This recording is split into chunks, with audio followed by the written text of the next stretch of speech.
안녕하세요. 남과 북이 하나 되는 시간 통일북소리 김경란입니다.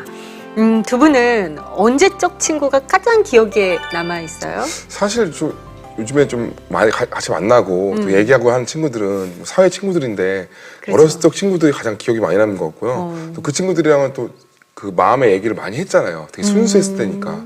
그 친구들이 항상 좀 기억나는 것 같아요. 네. 보현 씨는 어때요?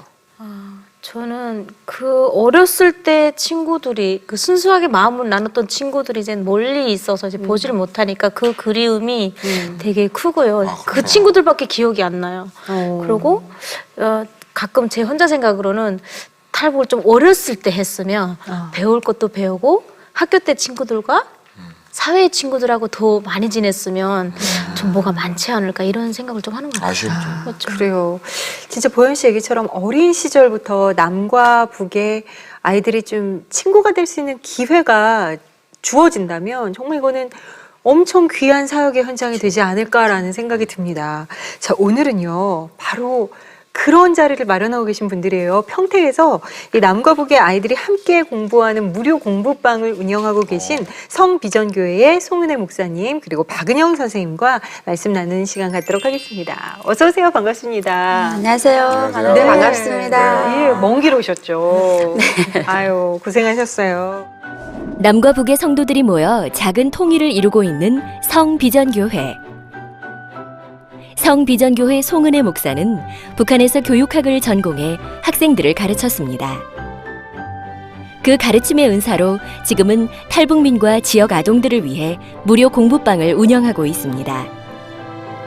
동일 세대인 아이들을 사랑으로 양육하는 성비전교회 송은혜 목사의 이야기를 지금 들어봅니다.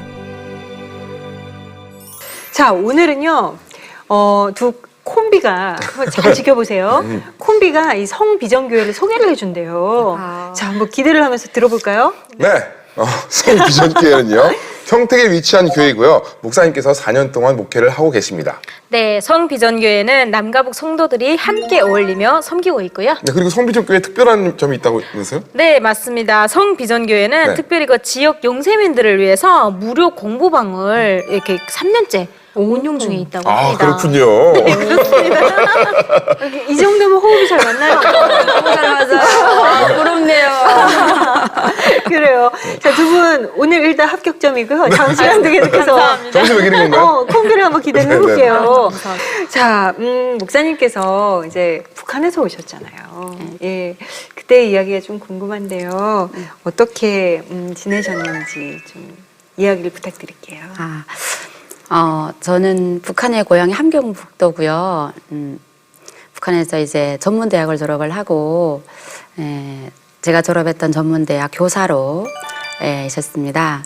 수의학과 교사로 있다가 한 16, 17, 18, 19 이런 이제 청년이라면 청년이고, 뭐 고등학생이라면 고등학생 이런 학생들과 같이 있었습니다. 재밌기도 하고, 여러 가지 에피소드가 많고 한데, 그때부터 이제 저는 교육에 좀 관심을 가졌고, 그때부터 이제 좀 경험을 한 것 같아요. 그런데, 북한에서 이제 94년부터 경제적으로 막 어렵고 배급을 못 주고 이렇게 많은 사람들이 힘들게 살고 또 아이들이 학교 못 다니는 아이들이 그때 굉장히 많아서 마음 아팠던 적도 많습니다. 네, 아이들이 이제 하나 더하기 하나가 둘 이렇게 하나 둘 셋 이런 셈세기만 하고 시장에서 장사하는 아이들이 늘어나기 시작했어요 그때. 그래서 교육자로서 마음도 아팠고 힘들었고 많이 울기도 했던 그런 적도 있습니다. 그렇군요. 그런데 그렇게 교육자로서의 삶을 북한에서 사시다가 어떤 이유로 탈북을 하게 되셨나요? 제가 탈북에 당긴 동이 97년도에 여동생들이 이제 전염병을 앓게 되었어요. 북한에서 파라티푸스라는 전염병이 그때 굉장히 많이 돌아가지고 동생들을 이제 파라티푸스 전염병을 앓고 있는 동생들에게 약을 좀 사주고 싶고, 근데 북한에 약이 그때 없었어요. 그래서 중국 사람 물어보니까 중국에 좋은 약이 많다. 그래서 그냥 난 동생 살려야 되겠다. 이래서 그냥 가서 약 사고 하여튼 뭐 약만 사고 돌아오자. 그렇게 하고 이제 중국으로 갔어요. 근데 가니까 전혀 다른 세계가 있더라고요. 그리고 이제 중국에서 이렇게 일하면 한 500원씩 중국 돈으로 번다 그러더라고. 500원이면 그때 북한 돈으로 한 15,000원이었어요. 쌀 1kg에 30원을 하겠는데 500kg의 쌀을 살 수 있는 돈이었어요. 근데 제가 대학에 가서 강의를 하면 한 달에 20kg라는 쌀을 줘요. 배구표를 주거든요. 한 달 벌어 이렇게 돈을 많이 벌어? 이런 생각에 한 달 좀 돈을 벌고 가자. 이렇게 하게 된 것이 거기서 몇 년 있게 됐고 이렇게 대한민국까지 오게 되었습니다. 근데 북한에 계실 때부터 이제 하나님을 조금 믿으셨다고 들었어요. 근데 저도 북한에서 살았지만 북한에서 종교를 가지라는 게 아시잖아요.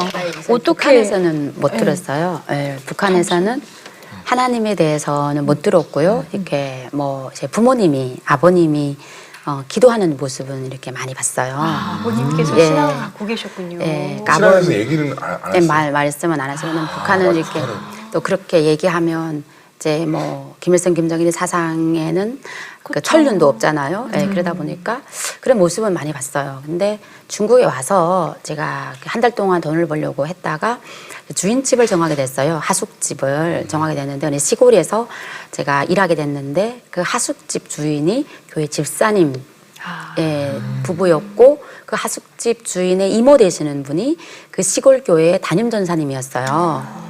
그래서 그분들이 이제 전도로 교회에 가게 됐는데 제가 처음부터 교회 안 나갔어요. 근데 저를 위해서 그 주인집 부부가 7달 동안 아침 금식을 했어요. 그래서 제가 저를 위해서 금식하다는 소리 듣고 웃었어요. 세상에 밥 안 먹는 거 하고 내가 교회 가는 게 뭐가 상관이냐. 그리고 실컷 먹지 말아봐라. 내가 나가나 보자 하면서 그렇게 하고 안 다니다가 그 주인집 부부의 이모 되시는 분이 이제 오셔가지고 전도사님이 저를 위해서 이제 마지막으로 기도를 해주시겠다고 그랬어요. 그래서 기도했는데 그 기도에 제가 뿅 갔어요. 근데 그때 정말 눈물이 막 나면서 미안한 생각이 들었어요. 그래서 설날도 교회 하냐고 물어봤어요. 그랬더니 11시부터 예배 드린다요. 사실은 미안해서 내일 교회 구경 한번 가볼게요. 그렇게 얘기를 했어요. 근데 그때 그분들이 그때 너무 좋아하는 모습. 왜 저렇게 좋아할까? 나 한 사람 교회 데려가면 돈 주나? 그렇게 이게 생각하면서 지금은 이해되죠. 한 영혼의 천하보다 귀하다고 하신 그 주님의 말씀이 그때는 몰랐죠. 그렇게 해서 교회에 첫 발을 디뎌놓게 됐고 교회에 가게 되었어요. 네. 그러면 한국에 이제 오셨잖아요. 네. 오신 다음에 이제 목회자로 지금 하시고 계신데 그럼 계기가 뭐가 있나요? 목회자로까지는 제가 부르심은 제가 중국에서 교회 다니면서 전혀 이렇게 미국에서 들어보지 못한 그 하나님의 말씀이 좋았어요. 그러다가 한 3년은 열심히 교회 다녔죠. 그러다가 이제 그 도시로 가서 일을 하면서 교회 다니는 게 어렵더라고요. 한 이제 2년인가 이제 안 다녔어요. 안 다니다가 한 일주일 쉬면서 이제 한국 위성 TV를 봤어요. 근데 거기서 주순영인가 하는 분이 닭발집을 하는 모습이 그때 이제 TV에 나왔어요. 네. 야, 한국에 가면 가게도 잘하겠구나. 그러면서 이제 그 탈북자들이 한 3명 모여서 TV에 막 나오더라고요. 그래서 한국 가자 생각하고 그때 막 이제 브로커를 수소문해가지고 한국으로 가는 비행기를 탔댔어요. 2002년도에 우리나라에서 월드컵을 할 때. 그러다가 이제 그때 비행기에서 잡혔댔어요.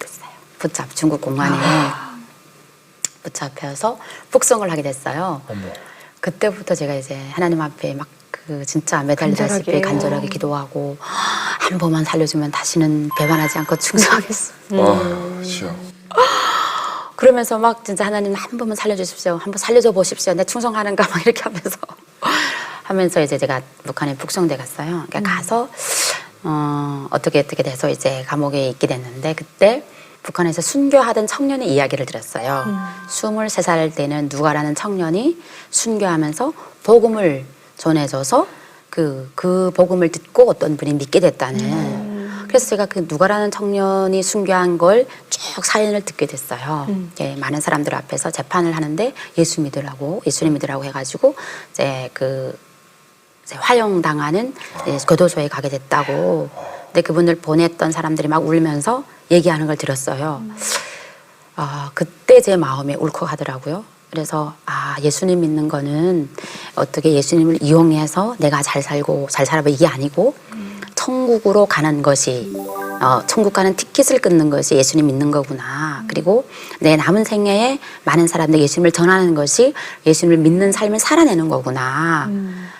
그걸 제가 생각하게 됐어요. 그러면서 하나님 진짜 살려주셔서 감사하고 또 살려주신다면 나도 그 청년처럼 주님을 살고 싶습니다. 그런 소원도 하고 그랬어요. 그래서 그때부터 제가 이제 하나님, 목회를 해야겠다. 네, 내가 북한에 하나님이 뭔가 준비하고 계시는구나. 그리고 하나님을 믿는 사람들이 북한에 있구나. 그리고 나도 그런 주님 마음으로 그런 길을 가야 되겠다 생각을 하고 한국에 오자마자 이제 신학교를 가게 됐고 그러셨군요. 여기까지 인도하셨습니다. 야, 그래요.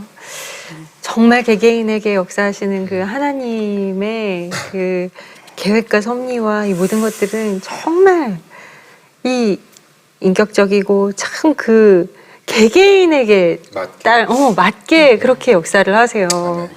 지금 성비전교회에 섬기고 계신데 그렇다면 이 성비전교회에서 어떻게 목회를 하시게 된 거예요? 2010년도에 전 잘 한 번도 보지 못한 목사님이 저한테 전화가 왔어요. 송신복 전도사님 그러더라고요. 그래서 제가 한 번 좀 만나자고 그래서 누구신가 했더니 누구를 통해서 저희 이름을 들었다고 그래서 뭐 목사님이니까 그래서 만났어요. 가서 만났는데 평택에 이런 교회를 하나 세웠는데 거기 가서 단독 목회를 해보지 않겠냐고 이렇게 물어보셨어요. 그래서 저는 아직 그렇게 단독 목회를 할 수 있는 수준도 못 되고 공부도 해야 되고 아직 잘 모르겠습니다. 우리 같이 기도해보자. 그렇게 말씀을 하셨어요. 그게 4월 달이었거든요. 근데 제가 계속 기도하는 가운데 부담을 주시더라고요. 너 어린 사역하겠다 했지 않냐? 탈북민 사역하겠다 했지 않냐? 이렇게 하면서 근데 평택에 제가 전화를 해봤어요. 근데 한 500명 정도가 이제 평택에 살고 있더라고요. 그래서 저는 이제 초등학교 후문에 교회가 있는 것도 몰랐어요. 그래서 어쨌든 목사님 제가 한번 그런 교회 가보겠습니다. 그랬어요. 그리고 이제 교회 갔는데 진짜 학교 후문에 교회가 있더라고요. 이렇게 마음에 찡하게 오는 게 있더라고요. 어린이 사역과 탈북민 사역 같이 할 수 있는 곳이 이곳이 아닐까 그렇게 생각하고 제가 목사님 보고 그래서 제가 기도했어요. 이게 내 욕심이 아니고 하나님 뜻일까? 기도해봤는데 하나님께서 그런 마음을 주셨어요. 신보가 너 북한을 위해서 많이 울었지 않냐? 다음 세대를 위해서 많이 울었지 않냐? 그다음에 내가 여기서 목회를 경험해보고 북한에 들어가는 것도 좋지 않겠냐. 그런 마음을 주셨어요. 그래서 하나님 그러면 제가 정말 단임 목회가 어떤 건지 정말 경험을 해보고 싶습니다. 이렇게 하고 제가 2010년 9월 달에 그 교회에 이제 부임하게 되었습니다. 그러면 그렇게 해서 이제 목회를 시작하신 지 4년이 넘어가는데 이제 탈북자에게 그 어떤 목회의 기회를 주어보자 해서 이제 목사님께서 그 교회를 맡게 되셨지만 탈북자이기 때문에 좀 힘든 점이 혹시 있으셨나요? 네, 있었죠. 왜냐하면 그러니까 제가 탈북민으로서 또 아이들은 한국 애들도 있고 한국 부모들도 있단 말이에요. 그리고 탈북민을 전혀 경험해보지 못했던 한국 사람들이 있을 때 저도 제가 한국에 와서 큰 이제 뭐 그래도 이제 괜찮은 교회에서 사역도 이렇게 했는데 그때는 믿는 사람들끼리 이렇게 이제 하다 보고 저를 다 이해해주고 그러니까 하나님이 세우신 사람이라고 하지만 이 단임 목회를 와서는 안 믿는 사람들을 더 이렇게 전도해서 데리고 와야 된단 말이에요. 근데 탈북민의 편견이 있어요. 있고 내가 교회 다니겠다. 근데 굳이 탈북민 교회 가야 될까? 이런 생각도 있고.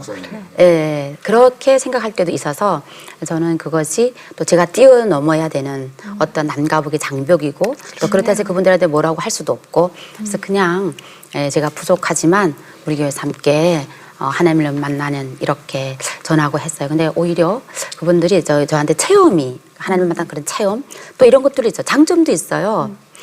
어떻게 북한에서 오신 분이 지금 목회자의 길을 가게 됐을까? 그리고 제가 체험했던 하나님 자기네 처음 해보고 싶다고 이렇게 하면서 오기도 했고, 오히려 이렇게 목사님하고는 다른 한국계 목사님하고는 굉장히 좀 거리가 멀고 우리가 감히 다가서지 못할 사람 이렇게 생각을 하는데 저하고는 그렇게 이제 함께 대화도 나누고 해서 오히려 좋았던 점도 더 많았어요. 그럼요. 그럴 수 있죠. 박은영 선생님께서는 교회에서 반주하시고 계신다고 했는데 그 성비전교회 그 자랑을 좀 하자면 어떻게? 네, 저희 교회는 남한 분들과 북한 분들이 같이 모여서 예배를 드리는데 처음에는 이분들이 저도 온 지는 한 1, 2년 정도 됐는데 처음에는 뭔가 받으려고만 이렇게 교회를 나오시더라고요.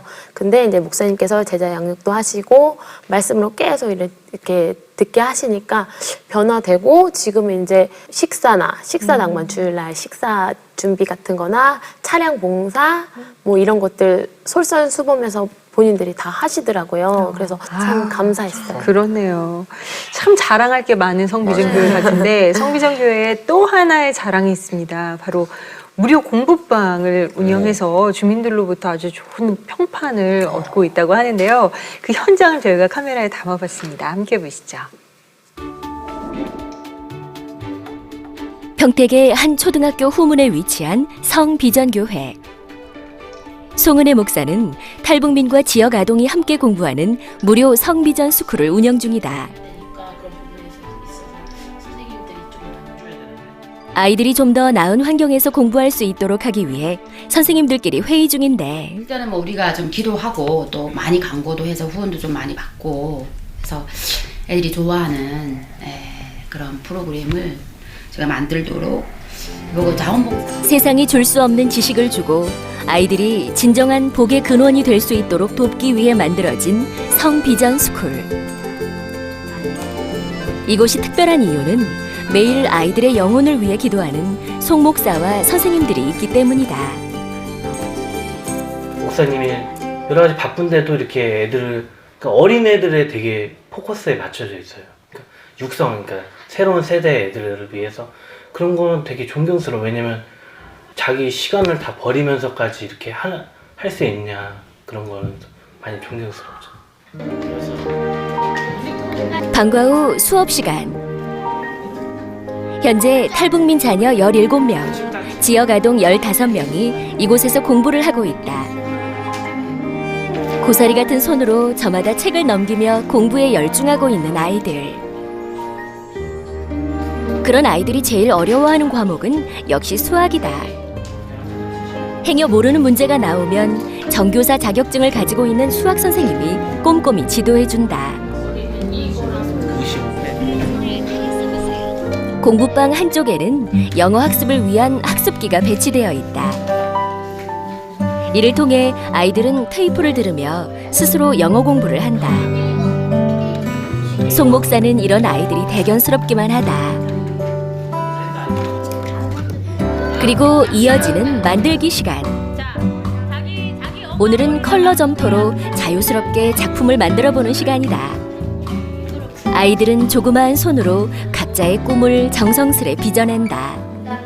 학교 다닐 때는 그렇게 성적은 나쁘진 않았는데 여기 교회를 다니다 보니까 성적이 더 높아졌어요.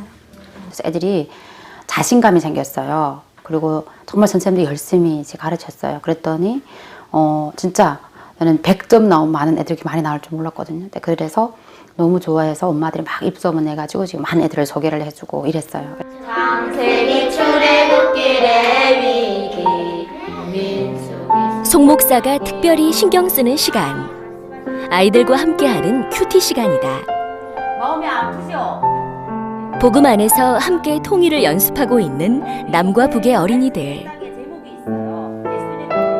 영성과 인성을 고루 갖춘 통일 세대는 이렇게 자라나고 있었다.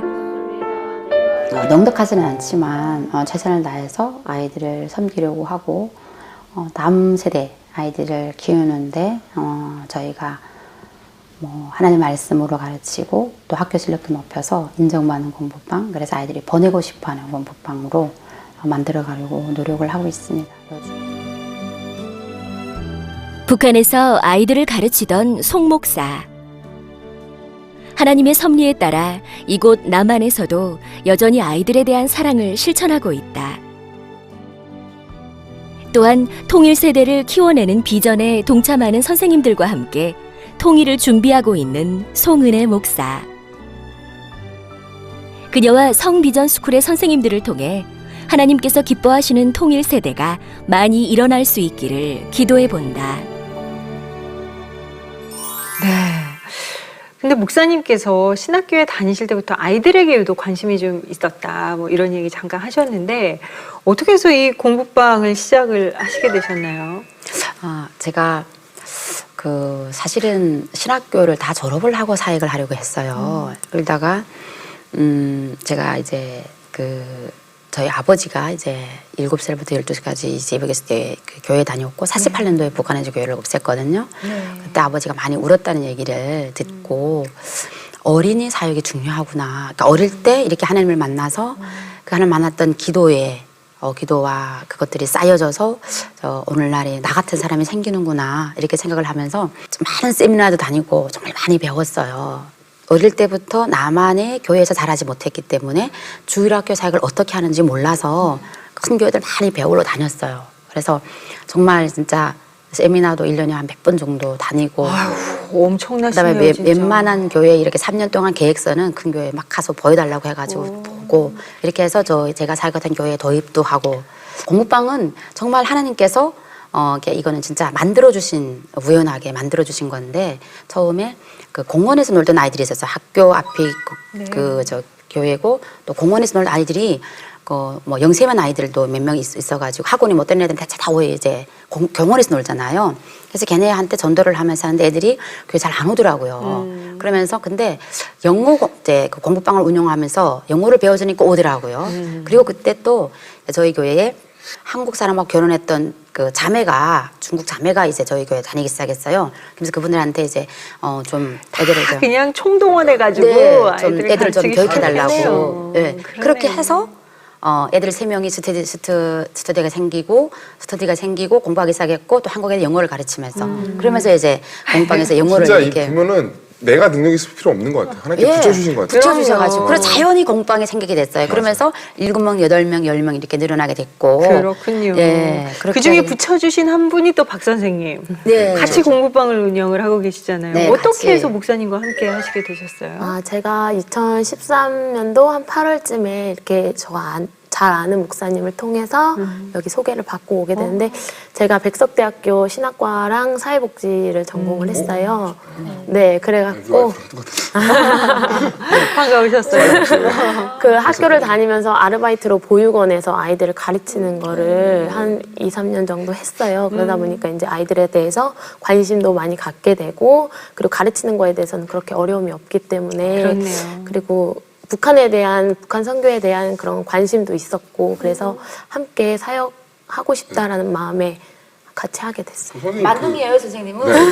국어, 수학 다 하세요? 다 잘하고 피아노도 반주도 잘하고. 그러니까 그거를 이제 제가 물어보려고. 잘하세요. 그러니까 아이들 지금 몇 명 정도 모이고 커리큘럼이라고 그러거든요. 커리큘럼 어떻게 돼 있는지. 저희는 중국 조선족 아이도 있고 네. 남한 아이들 그리고 탈북민 아이들 다 합해서 한 30명 정도가 돼요. 근데 저희가 가리키는 커리큘럼은 국어, 수학, 영어 그리고 악기도 알려주고 그다음에 작년에는 뮤지컬까지도 저희가 와. 진짜 알차네요. 몇 과목을 하시는 거예요, 그럼 선생님? 저는 그냥 대부분 뮤지컬 빼고는 거의 제가 악기도 다루니까 네. 다재다능하시군요. 네. 가장 필요한 네네. 정말 꼭 필요한. 회계도 잘하시고. 아유 그냥 인재. 옥석이시네요. 네, 진짜. 옥석. 근데 그게 우리만 하는 게 아니라 그렇게 남과 북의 아이들을 이렇게 공부를 그러니까 시키다 같이. 보니까 그 지역 사회에서의 그 교회에 대한 그런 평판도 되게 좋으시다고 들었어요. 그래요? 다행이네요. 근데 그 학부모들이 열성 뽀드라지라고 하잖아요. 왜 북한에서는 열성 뽀드라지, 열성 뽀드라 그렇게 열심히 학부모들도 같이 동참을 하시고 하시는지 궁금해요. 네.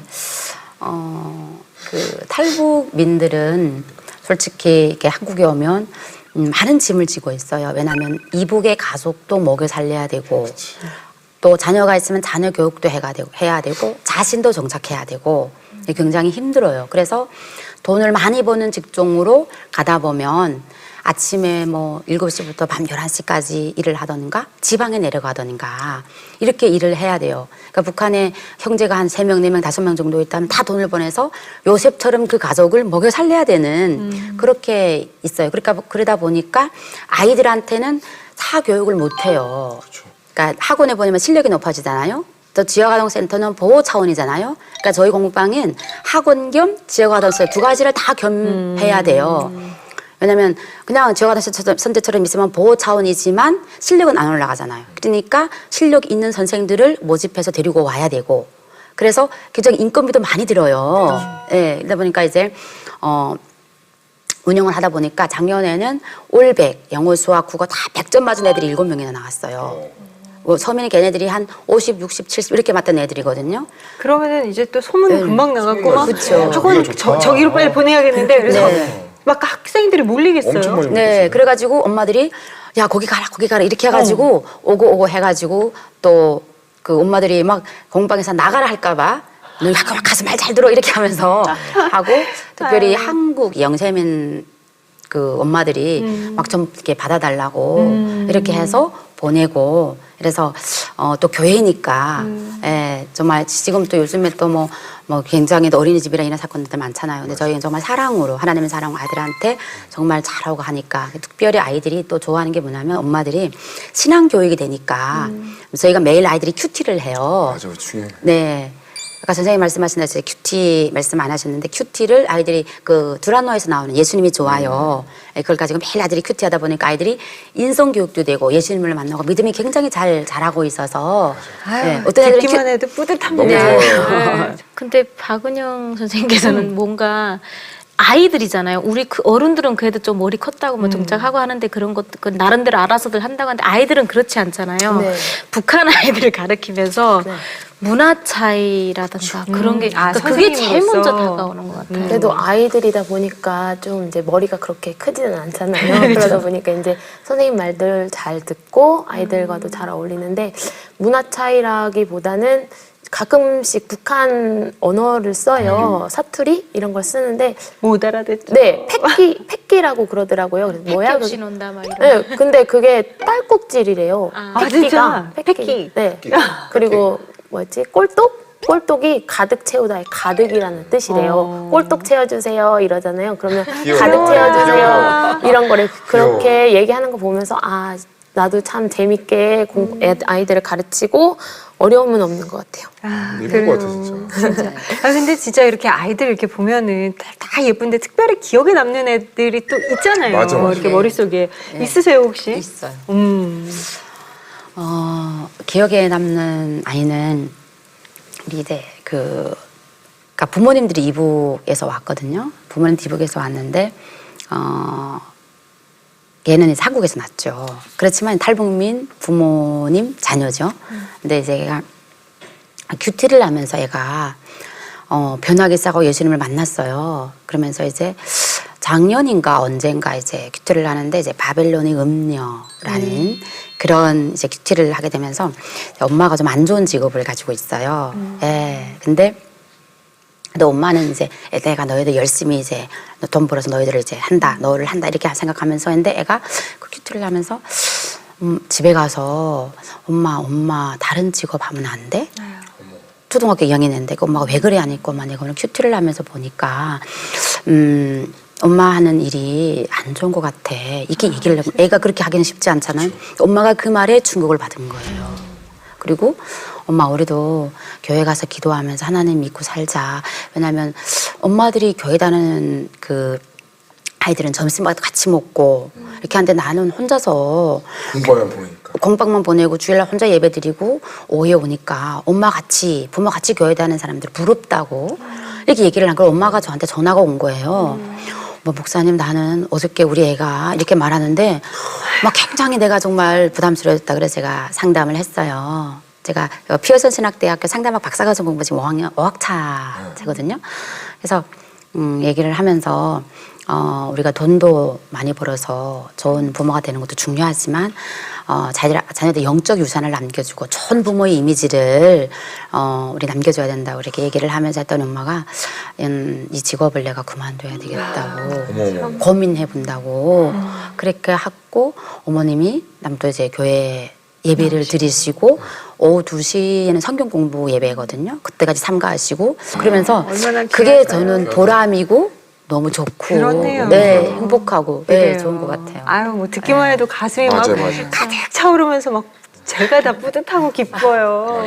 근데 그게 아무리 교회 하나님을 섬기는 교회에서 이제 아이들을 공부시키지만 그 무료로 공부시킨다는 것도 쉽지가 그래. 않잖아요. 그분이 또 참- 최근에는 그 등원 그거 우리 등하원 등교 등원 하원 이러잖아요. 그거 차 때문에도 또 문제가 좀 생겼다고 네. 들었어요. 저희가 이제 기숙사도 있고, 기숙사는 이제 뭐 중국인 애도 있고, 예, 그다음에 탈북민 애들 이제 부모님들 멀리 간 애들 맡기는 애들도 있는데, 또 이제 차량 운행을 해야 되는 애들도 있어요. 먼 곳에 다니는 아이들은. 근데 차가 9인승이에요. 그리고 굉장히 낡았어요. 아주 이제 폐차 같은 그런 차를 겨우겨우 이제 이제 운전하고 다니는데, 또 애들이 차량 운행하는 애들이 13명 정도 돼요. 근데 9인승에 다 못 타잖아요. 그래서 차가 또 2대가 다녀야 되고, 그래서 그런 이제 어려움인데, 최근에는 차가 그거 뭐지 엔진이 고장 나가지고 아이고, 완전히 이제 또 그걸 고쳐야 되기 때문에 못 써요.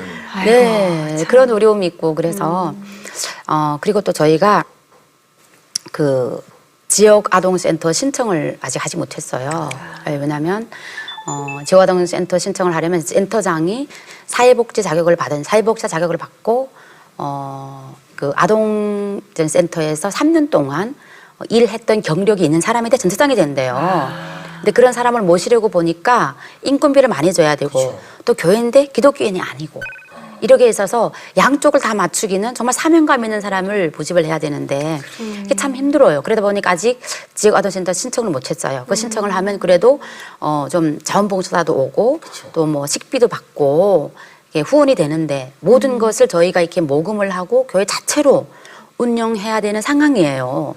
솔직히 30명의 애들을 밥 먹이고 공부시키고 차량 운행시키고 하는 게 그러게요. 대단한 인력이 들거든요. 또 저희가 솔직히 아이들 뭐 한 달에 한 번씩 영화 구경도 좀 시켜주고, 뭐 에버랜드 좀 가보고, 캠프도 가보고. 근데 이게 돈이 많이 들어 30명이 움직이려면. 근데 재정이 없어서 그걸 못 하고 있어요. 그러니까 아이들이 저희 캠프 좀 가요 이렇게 하는데, 그게 아유, 목사님 마음이 얼마나 네, 속상하실까. 어떤 때는 좀 안타깝고, 네, 그래가지고 그냥 기도는 하고 있었어요. 아이들 이 캠프도 좀 가고, 정말, 그리고 이제 영화도 보고 에버랜드도 가고, 또 이런 여러 가지 애들이 이렇게 토요일날 프로그램 같은 거 있잖아요. 체험 같은 거, 문화체험 이런 데도 가봐야 되는데, 한 번 움직이면 차도 또 버스도 대여해야 되고 하기 때문에 돈이 많이 들어요. 사실 조금만 좀 재정이 된다면 한 60명까지는 저희가 올해 모집할 수 있어요.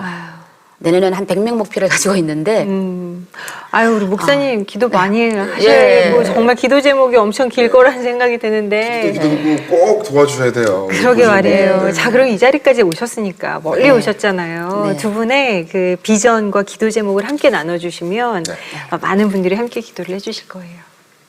저희가 금요일마다 기도하는 제목이 있어요. 통일이 되면 북한에 200개 교회를 세우고, 그곳에 기업가들, 탈북민들 중에서도 기업가들과 그리고 교회, 그리고 학교, 뭐 이런 병원, 이런 시설들을 저희가 짓고 싶다 이렇게 해서 기도하고 있는데, 그 부분에 대해서 기도해 주셨으면 좋겠어요. 아유, 그래요. 왜 200개 교회라면 북한의 도시군이 200개입니다. 예, 그래 200개의 도시군마다 그냥 교회를 하나씩. 짓고 싶다. 성비전교 하나씩 세우고, 그리고 기독교 대안학교, 기독교 학교, 기독교 뭐 유치원, 기독교 병원 이런 것들을 세우려고 기도하고 있습니다. 근데 통일이 되면 그곳에 가서 우리가 대안학교도 세우고 문명태체도 해야 돼요. 우리가 해방될 때 문명태체했잖아요. 그때 상황이 지금 북한에 철회되고 있거든요. 그러니까 우리 선교사들이 우리나라에서 어머니들부터 성경 가르치면 문명태체했잖아요. 그렇게 해야 됩니다. 북한에 가서. 네. 그래서 그런 것들을 저희가 준비하고, 그래서 지금 이 교육이 아주 큰 좋은 경험이 되고, 예, 이런 커리큘럼들을 세워가는 게 정말 큰 도움이 된다고 생각을 하고, 저희는 앞으로 그런 비전을 가지고 예, 가고 있습니다. 아멘. 아유, 네. 그래요. 참, 많은 이야기들을 굉장히 빠른 속도로 이야기해 주시느라고. 너무 하시는 얘기 많아요. 그러게요. 그런데 놀라운 건 저희 귀에 쏙쏙 들어왔어요. 맞아요. 감사합니다. 예. 진짜 그 아이들, 지금 공부방에서 열심히 공부하는 그 아이들이요. 분명히 컸을 때는 통일이 돼 있을 거예요. 네, 그렇죠? 아멘. 그런데 그 통일이 되었을 때 어린 시절부터 남북이 스스럼 없이 어울렸던 그 아이들이 얼마나 큰 쓰임을 받겠습니까? 그리고 게다가 신앙으로도 단단히 다져졌다면 하나님이 정말 기뻐 사용하시는 아이들이 되지 않을까라는 생각을 하고요.